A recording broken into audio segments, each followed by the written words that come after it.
Hello friends. This time my video is actually not based on any particular chapter. ये एक general video है। बच्चों को बहुत डाउट्स आते हैं केस स्टडीज को क्रैक करने में। तो इस वीडियो में हम बात करेंगे how to crack the case studies. Specially 11th class में तो ये केस स्टडी एक न्यू कॉन्सेप्ट है उनके लिए। तो इस वीडियो को चाहे वो 11th के स्टूडेंट हो या 12th, दोनों के लिए ये बेनिफिशियल है। So watch this carefully. Studies होती क्या हैं और उन्हें कैसे क्रैक किया जाता है।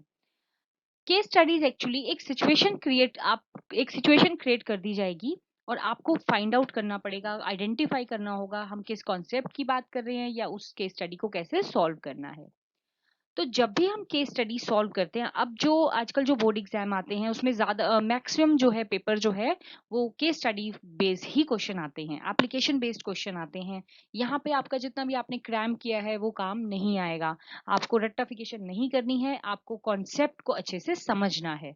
तो केस स्टडी सॉल्व करने का सबसे पहला जो की है वो है लर्न द चैप्टर थॉरोली। आपको चैप्टर को पहले पूरा अच्छे से पढ़ना पड़ेगा, समझना पड़ेगा, याद करना पड़ेगा। उसके बाद जाके आप कहीं भी केस स्टडी क्रैक कर पाएंगे। ऐसा नहीं कि आप सीधा केस स्टडी खोल के बैठ गए और उसके बाद आपको कुछ समझ नहीं आ रहा, ऐसा ही होगा। इसीलिए केस स्टडी क्रैक करने से पहले आप जो भी चैप्टर उठा के बैठे हैं, पहले उस चैप्टर की नॉलेज आपको होनी चाहिए, तभी आप किसी भी केस स्टडी को क्रैक कर पाएंगे। Next step is start from the bottom. ये सेकंड की है। केस स्टडीज जब भी हम सॉल्व करते हैं या क्रैक करते हैं, we should always start with the bottom. हमें नीचे से शुरू करना है। आपको एक केस स्टडी दिया होगा और नीचे उसके क्वेश्चंस होंगे, ए पार्ट, बी पार्ट। तो सबसे पहले आपको केस स्टडी को नहीं पढ़ना है। सबसे पहले आपको ए उसके जो पार्ट्स दिए हुए हैं, A B C and so on, उन पार्ट्स को, उन क्वेश्चंस को पढ़ना है। इससे बेनिफिट क्या होगा? इससे बेनिफिट ये होगा कि अगर आप ऊपर से केस स्टडी स्टार्ट करते हैं फ्रॉम द वेरी बिगनिंग, तो आपको नहीं पता कौन सा चैप्टर की केस स्टडी है, आपके दिमाग में सारे का सारा बिजनेस स्टडीज है। लेकिन अगर आपने क्वेश्चंस को पढ़ लिया तो आपको ये पता चल जाएगा, 99% केसेस में आपको ये पता चल जाएगा कि ये कौन से चैप्टर की केस स्टडी है। फिर सिर्फ आपका जो माइंड है उसी चैप्टर पर फोकस हो जाएगा। तो केस स्टडी को सॉल्व करने का दूसरा टिप ये है कि we should always start the case study from the bottom. पहले नीचे दिए हुए क्वेश्चंस को रीड करो, उसके बाद ऊपर जाकर केस स्टडी को रीड करना शुरू करें। द थर्ड की is read carefully and attentively. यानी जो भी केस स्टडी आपको दी गई है आप उसको ध्यान से पढ़िए, अटेंशन आपका पूरा वही होना चाहिए। सोच समझकर आप उस पूरा केयरफुली जो है आप उसको केस स्टडी को पूरा रीड करिए।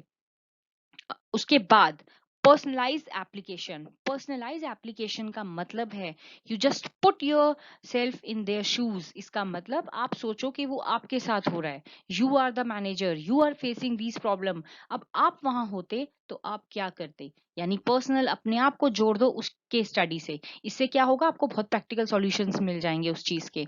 तो personalise application means you think that you are the manager, you are the person जो उस सिचुएशन में स्टक है। तो इससे आपके लिए काम थोड़ा सा और आसान हो जाएगा। Next is answer with reasoning.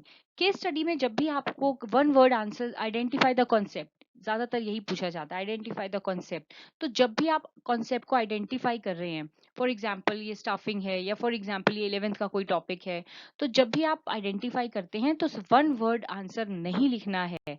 आपको ये बताना है, आपने मान लीजिए आइडेंटिफाई किया स्टाफिंग, ये स्टाफिंग का कॉन्सेप्ट है, फिर आपको रीजन देना है कि क्यों आपको ये लगा कि ये स्टाफिंग है। तो you have to give reason for your answer, right? तो आंसर विद रीजनिंग। तो जब भी आप केस स्टडी को आंसर करेंगे, आप उसका सिर्फ 1 और 2 लाइंस में आंसर रीजनिंग जरूर देंगे। And the last, case study with multiple answer. कभी कभी केस स्टडीज बहुत कंफ्यूजिंग होती हैं। एक ही केस स्टडी के 2 या 2 से ज्यादा भी आंसर्स हो सकते हैं। तो इस सिचुएशन में क्या किया जाए? आपको लग रहा है कि ये पार्ट है, दूसरे को लग रहा है दूसरा, नीचे 4 लाइन पढ़ के लगा कि नहीं नहीं ये कॉन्सेप्ट हो सकता है। तो जब भी कंफ्यूजन क्रिएट होती है तो आप आंसर में दोनों ही लिखिए, दोनों ही आप अपने कॉन्सेप्ट लिखिए। पहला आप वो लिखिए जिसकी पॉसिबिलिटी ज़्यादा है, जो आपको स्ट्रांगली लग रहा है कि यही आंसर होना चाहिए, but you are not 100% sure. तो जिसके चांसेस ज़्यादा हैं, पहले आप वो आंसर लिखो, उसकी रीजनिंग करो, फिर आप उसके बाद जो सेकंड पॉसिबिलिटी है वो भी आप लिखो और उसकी भी रीजन दो कि व्हाई यू फेल्ट कि ये अब ये भी आंसर होना चाहिए। तो आप दोनों ही आंसर लिख दो, तो आपको बेनिफिट ऑफ डाउट मिल जाएगा इस केस में, और आपका आंसर जो है वो सही माना जाएगा। तो ये मेथड्स हैं केस स्टडी को क्रैक करने के लिए, कि जब भी केस स्टडी स्टार्ट करें, पहले उस चैप्टर को अच्छे से पढ़ लें आप, फिर उसके बाद जब आपके सामने केस स्टडी होगी तो आप उसको बॉटम से स्टार्ट करेंगे, क्वेश्चन जहां दिए होंगे वहां से शुरू करेंगे, पूरी केस स्टडी को अच्छे से आप रीड कर लेंगे, आप समझ लेंगे, उसको हिंदी में ट्रांसलेट कर लेंगे अपने माइंड में, फिर आप पर्सनलाइज एप्लीकेशन करेंगे कि आप अगर उस मैनेजर की जगह होते तो आप क्या करते, राइट। फिर उसके बाद आप आंसर्स लिखेंगे और आंसर्स के साथ आपको रीजन भी देना है। उसके बाद नेक्स्ट स्टेप है case study with multiple answer. कभी कभी एक ही केस स्टडी के दो आंसर या दो से ज्यादा भी हो सकते हैं। अगर ऐसा है तो जो आपके माइंड में आंसर्स आ रहे हैं वो सारे आंसर आपको लिखने चाहिए। तो ये मेथड्स हैं केस स्टडी को सॉल्व करने की, ये कीज हैं। तो अगर इन कीज को आप माइंड में रखिए और केस स्टडी क्रैक करना आपके लिए बहुत सिंपल हो जाएगा। अब अपनी नेक्स्ट वीडियो में मैं आपके साथ कुछ केस स्टडीज जो है वो डिस्कस करूंगी, और वो डिस्कशंस के बाद केस स्टडी का जो फियर है, वो जो भूत है केस स्टडी का, वो आपके माइंड से हट जाएगा। तो केस स्टडीज जो है वो बिल्कुल भी डिफिकल्ट नहीं है। In my next video we will be coming up with some case studies. Thank you so much for watching my video. See you in my next video. Bye.